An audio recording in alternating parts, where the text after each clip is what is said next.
as somebody who works with, helps, talks a lot to people about dogs and their behavior, one of the things that I hear a lot is that certain behavior came out of nowhere, or that's not like my dog. My dog's never done that before. And today I wanted to talk a little bit more about that, where you feel like the dog's behavior makes absolutely no sense. One day they seem fine, the next day they're reacting to everything like the world is ending. And maybe you find yourself saying, that came out of nowhere. But what if?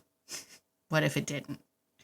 So today I'm going to be talking about why dogs and their behaviors are rarely random, and how understanding patterns and pressure and buildup can completely change the way you see your dog's behavior. So if that's something that you're thinking, hey, I'd like to learn more about that, then this is the episode for you, my friend. Let's get into it. Ready to have a calm and peaceful life with your dog without the stress of those fear-based behaviors? Hi, I'm Tracy, and I've been there, overwhelmed by all the conflicting dog training advice and unsure of what to do next. But now I help dog lovers like you simplify your life with your dog by building confidence naturally, fostering trust, and addressing those fear-based challenges. So, if you're ready, stop chopping those chicken wieners and let's get to it.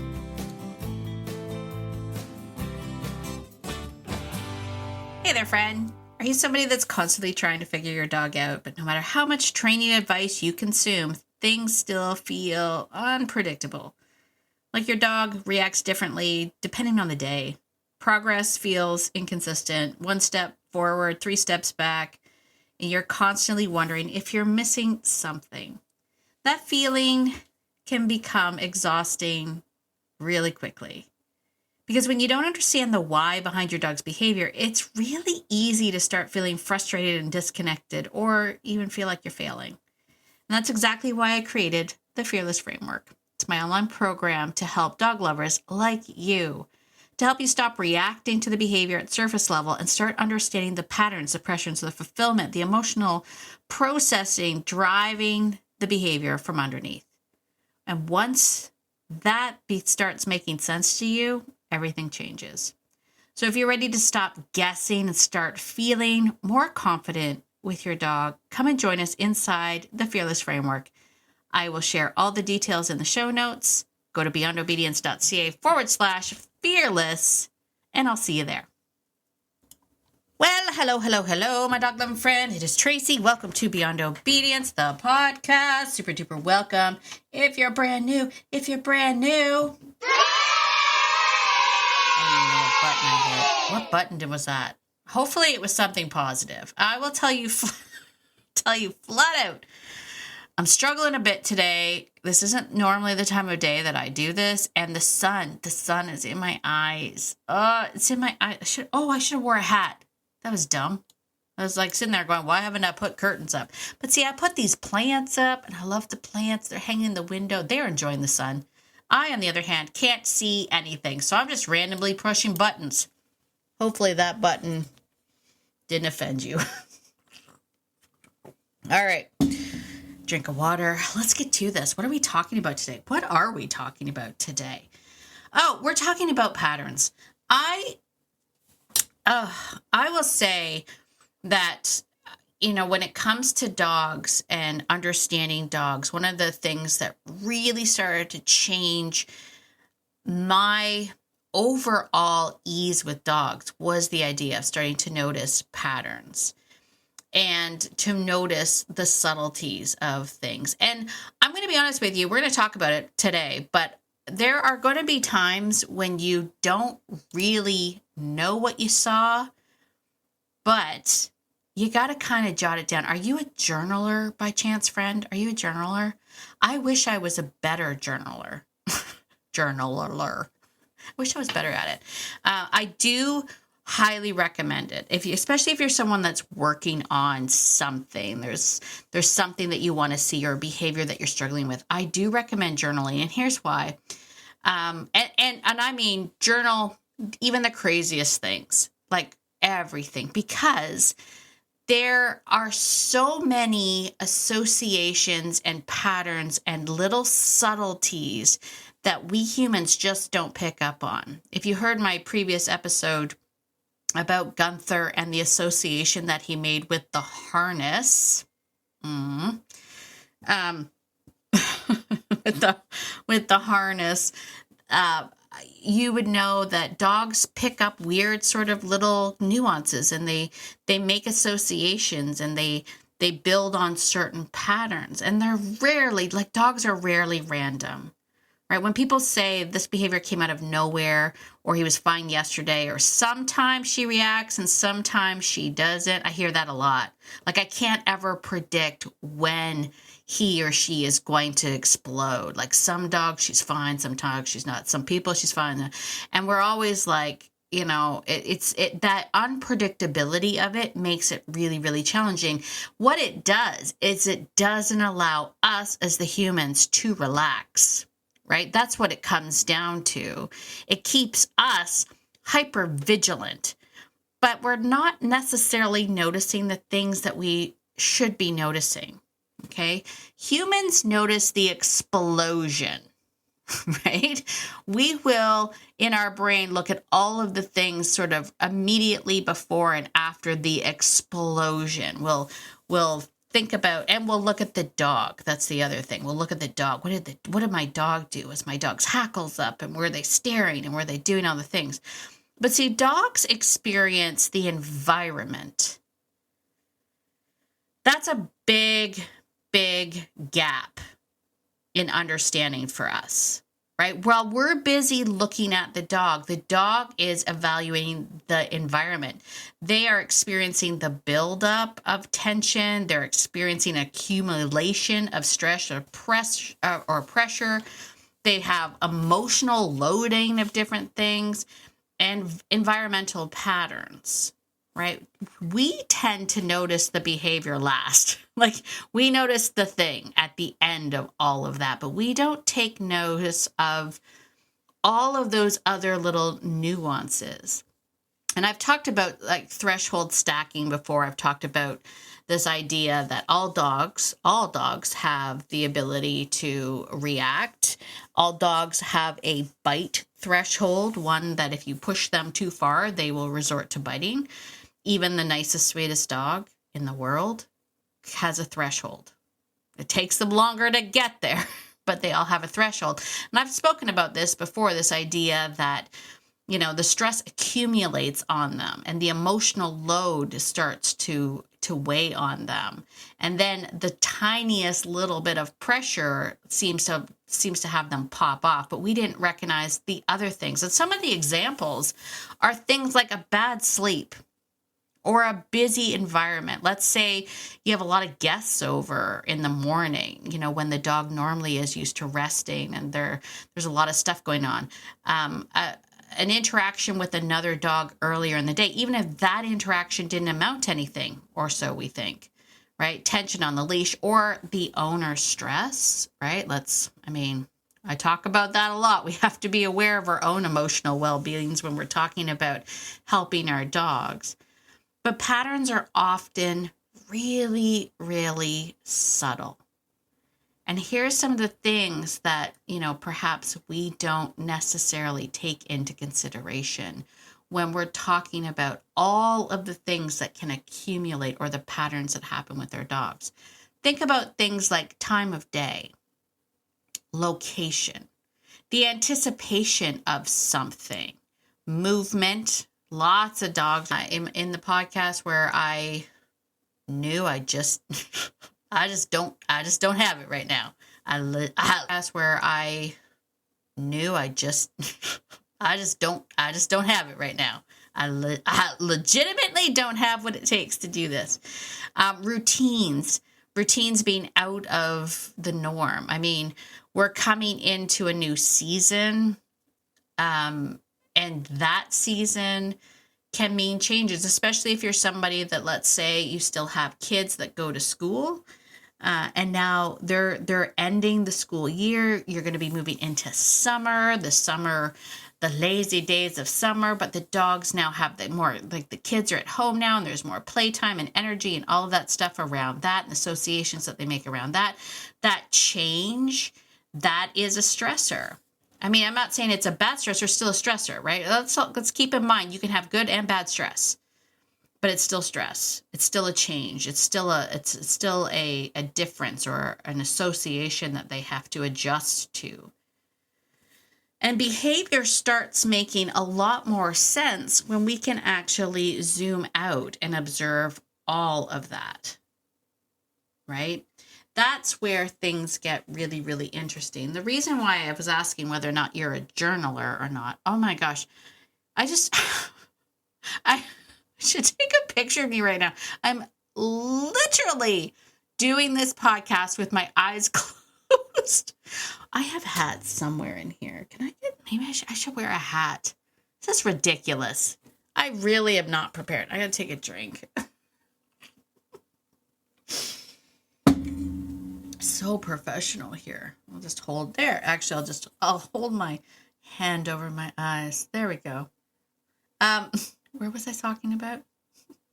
Oh, right. This is why I was talking about if you're a journaler, because when something happens, I want you to think about not just what your dog did. That's what we all think about. Especially, I know anybody that's working with me, either privately or in the student community in the group coaching program, will always tell me like what their dog did.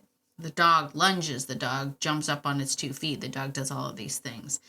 But we're not really aware of what goes on in the environment. What was going on in the environment? What was happening in the environment?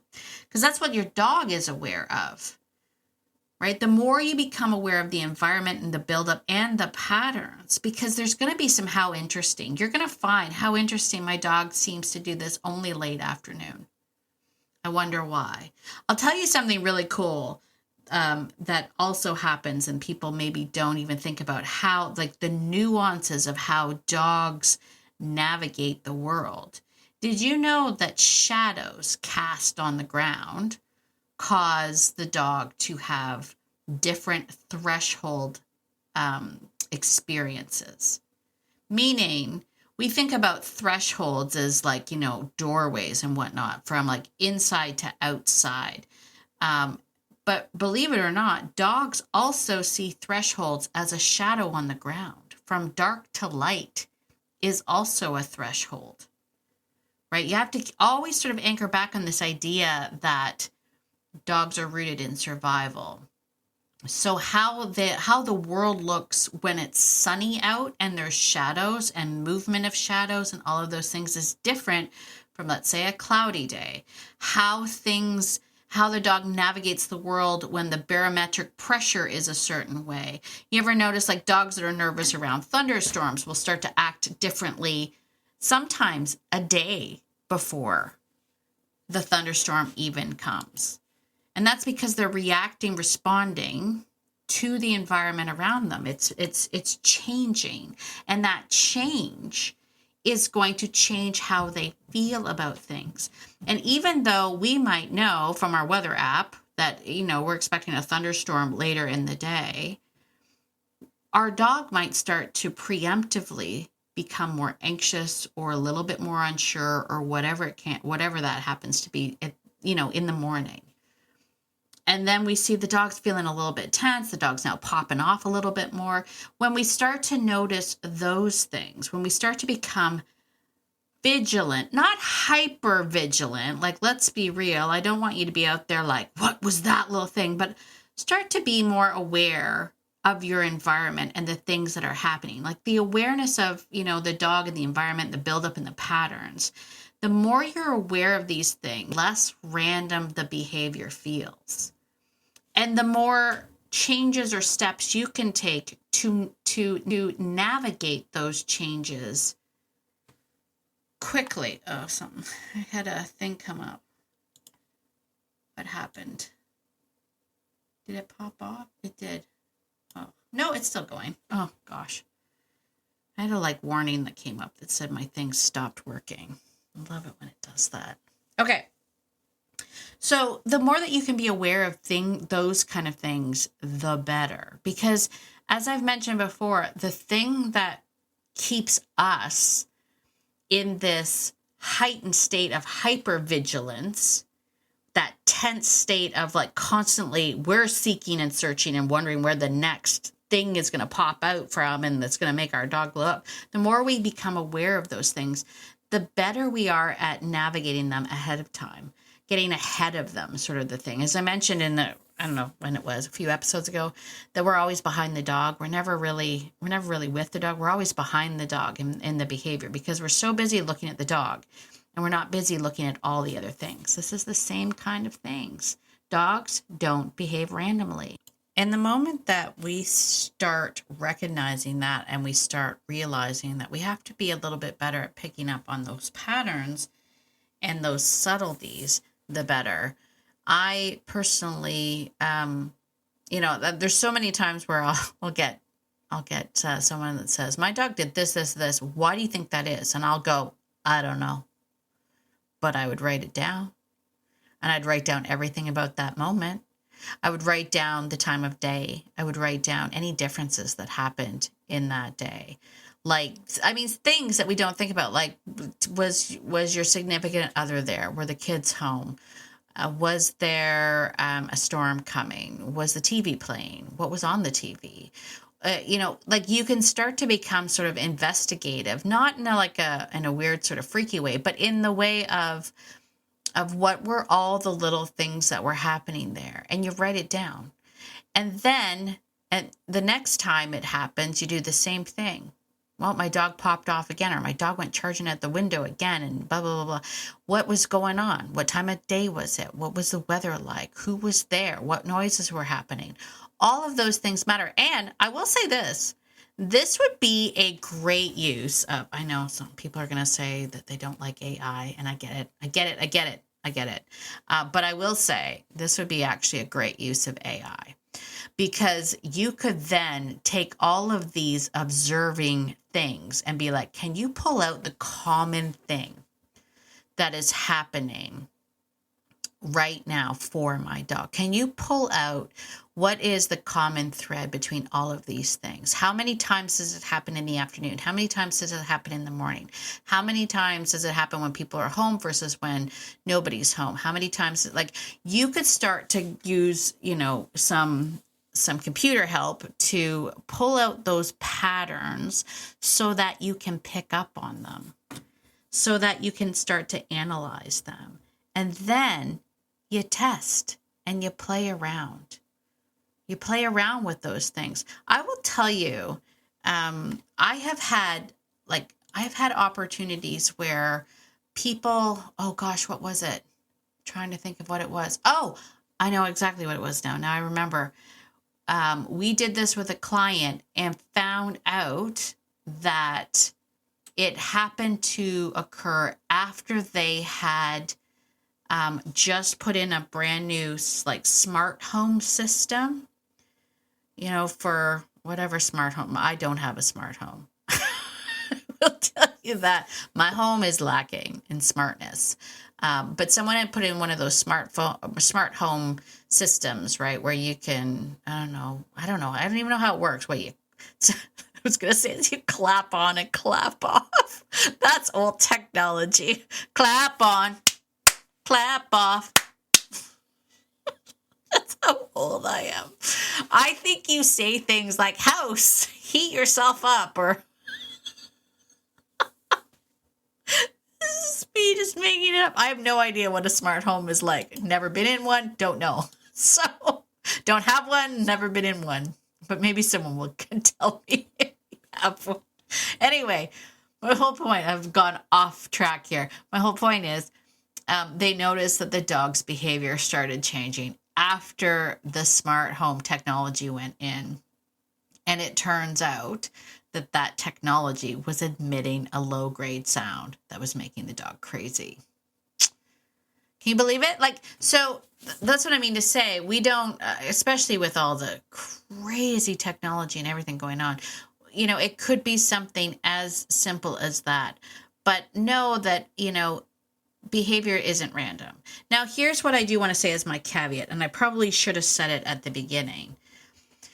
If we're talking about behavior that is, completely out of the blue random, like my dog started spinning circles or something like that, I would want you to do medical first.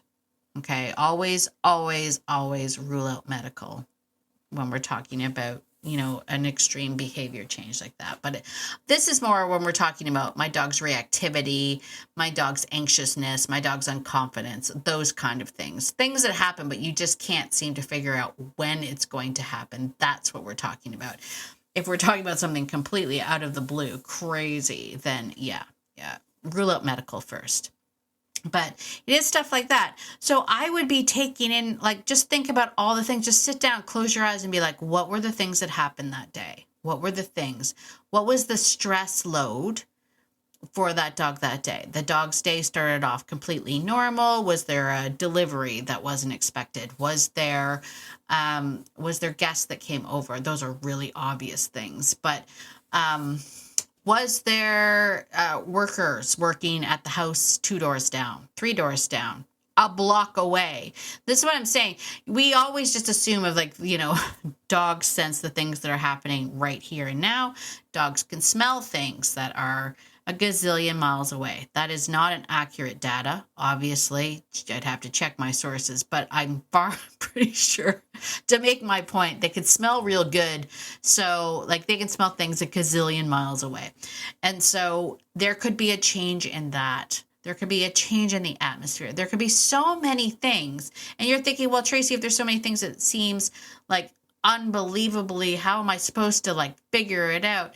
You will start to see the patterns. You will start to see them. You just have to be aware of them. And that's why that's why I'm going to recommend you write them down first. Start to make notes of these things and be like, this is what happened that day. I wonder what was wrong. Also, in that chart of things that it could possibly include how you feel. Include everything, especially the things about you. How did you feel that day? Were you particularly stressed? Were you not feeling well? Were you sick? Were you on medication?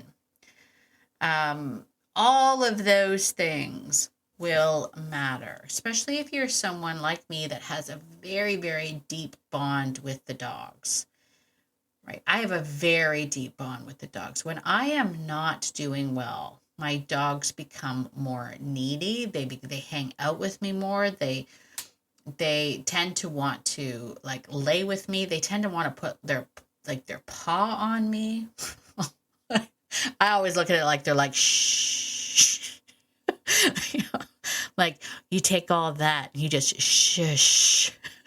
Just be quiet, Tracy. But these are the things that I notice. And some of my dogs are more emotionally attuned to me than others. My Noose were very emotionally attuned to me. They, I don't know, they're magical. Nigel was magical. Gunther, I am noticing him also being very, very hyper vigilant of how I'm feeling, where I'm doing. You want to know something really neat? I'm going to share this. So part of my stories that I've been telling, if you haven't heard these stories, we've been walking Nike and Gunther at a local trail system. And I absolutely love it. And the dogs love it. And Gunther is really, really good. And he's been on a harness and a long line. And I'm not going to lie. The rules are the dogs have to be on leash. And in my head, the dog is on a leash. Right? Now, I'm just not holding the leash. It's like a loophole I've created in my own mind. But listen, before anybody comes at me and is like, you're the part of the problem. First of all, there's hardly anyone ever there, says everybody always. But also, this dog is very, very good about coming back when he's called. And I will say that. So he's got pretty good recall, even though I haven't taught him recall. What? Isn't that Banana Beans crazy? That is Banana Beans crazy. Want to know more about that? You should come into the Fearless Framework. That was a shameless plug, but you should come into the Fearless Framework. I have not taught this dog recall in the terms of the traditional training of recall, but he is really closely bonded to me. And this is my point. So to my point, I have a very bad ankle. I'm hoping, because I finally got my MRI, sidebar, that I will get to see an orthopedic surgeon soon. That's how bad the ankle is. It's pretty bad. I mean, x-rays show bones were fusing together, bones that shouldn't be fused together. I'm just going to put that out there. That's a thing that I deal with on a daily. It causes me chronic pain. However, I am stubborn, and I don't, and a little bit of I'm stubborn. Let's put it that way. No, let's put it, no, I'm stubborn. I was going to try to find a positive spin on that. I'm just stubborn. I want to still live my life the way that I want to live my life. So there is a part of me that, even though I have been waiting for a long time to get some relief for my ankle, and I haven't got it yet, I still want to go for a walk, and I still want to walk my dogs. I want to play pickleball. It's what I want to do. One day. Anyway, so I go and I walk the dogs regardless of the pain. And essentially, depending on the day, some days it's okay. I can't really walk more than an hour before I'm like in excruciating pain, and I'm like, no, we have to go. And it always sucks if I'm not near a car, because then like Mark has to watch me hobble all the way home. My point to all of this is, when I first start on my walk and my ankle is okay, Gunther will stray a little bit further. He goes a little bit further ahead. He always comes back and checks back with me. Because I'm like obviously the weakest link, so I'm always behind on the trail. He always comes back and checks in with me, but he usually comes back and he says hi, and then he takes off again. He tries to wrestle with Nike, and he catches up to Mark and them and all that stuff. When my ankle starts to hurt, he does not go as far, and he stays by me a lot closer. And I mean a lot closer. And I used to think it had to do more with the fact that it was like the end of the walk where he was getting more tired. But a few weeks ago, my ankle wasn't great, but I thought I would try anyway. I had this thought in my head that I would be like, once I get out there, it'll get better. I don't know. It's dumb. You know what it was? I was being a suck, and I didn't listen to my body. And I was like, I want to go, and I want to go, like, cause I want to go. Cause it's my favorite thing in the world. Walking in the woods with the dogs is my favorite thing. So I went anyway, despite the fact that I knew the ankle wasn't in a good space. And I started off, and I was hurting, and I was like, I'm just going to push through this. And that walk, first of all, we didn't get very far. I think we only walked for about 45 minutes. And I was like, I got to go back. I can't do this. But that walk, Gunther stayed like almost at a heel beside me the majority of the time. Occasionally, he would kind of see something and kind of go see it, but then he would come right back beside me. And that was when I knew that this dog was reading me and feeling me and being like, she shouldn't be walking. And he hung out with me the entire time. And it was right from the beginning of the walk. So all of that to say, dogs, they know how you're feeling, and they respond to how you're doing, either physically or emotionally. And it could be that you are you are part of the pattern. When you have a dog that pops off, you are part of that pattern. You might not be the main part of the pattern, but you are somewhere in that pattern. So when we are documenting those little things, those nuances, we had a bad day, because you had a bad day. You had a bad day, a bad walk, an incident that happened. I want you to go, all right, like not in the moment, like, don't stay out of your own head in the moment, but like when you're done the walk, you recover from that. I want you to think about, what were all the things that happened? What was the time of day? What was the weather like? What was the walk like? How was I feeling? How was the dog feeling? How was the dog's day? Did the dog have extra stresses that day? Just jot them down. Get a notebook. And then take an opportunity when you've had a couple of things to see, is there a pattern emerging? Is this something that only happens in the afternoon? And maybe there's a reason for that. Maybe in the afternoon, there's a female in heat that goes for a walk. I don't know. Like, it could be anything, and maybe you'll never know exactly what the thing is, but you'll know the pattern. And when you start to know the pattern, your nervous system will be able to regulate faster. You'll be able to go, oh, like, things aren't as bad. Or maybe you adjust when you walk. Maybe you adjust how you walk. Maybe you adjust the equipment that you use at that particular time of the day. Whatever it is, you'll be able to have a sense of knowledge of when things are going to happen. And that's going to make you feel better. And when you feel better, I feel better. I want you to feel better. That's my whole goal in life. It's for you to feel better. I hope you know that. Like, I hope you feel that from me, friend. I really want you to feel better. I want to take you out of the shame, blame game, right? We recognize that we're a part of it, but we're not to blame. We're just a part of it. You know what I'm saying? You know what I'm saying? Anyway, all right. I think that's it. This episode probably got away on me too. Let's recap. Let's recap, shall we? To recap, behavior isn't random. Dogs live under patterns and associations.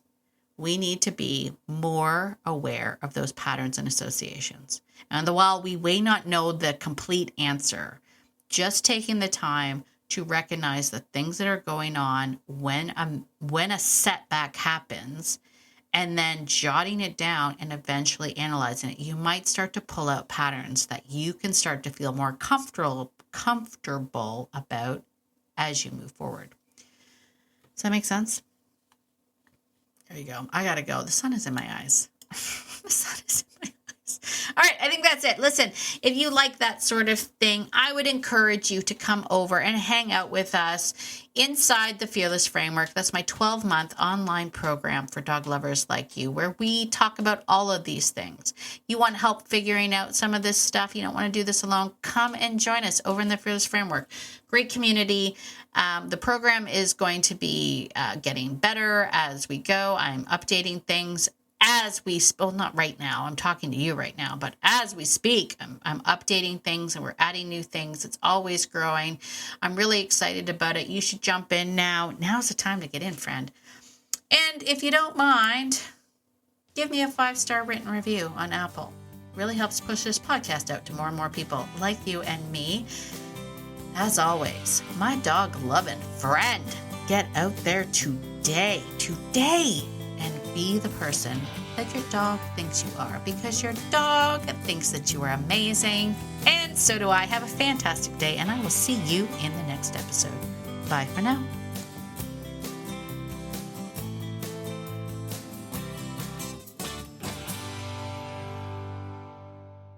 Oh, and one more thing. This podcast is meant for entertainment and education purposes only. It's not meant to replace hands-on professional training. If you're really struggling with dangerous behavior from your dog, please reach out to a professional in your area. All right, I think that's it. Bye for now.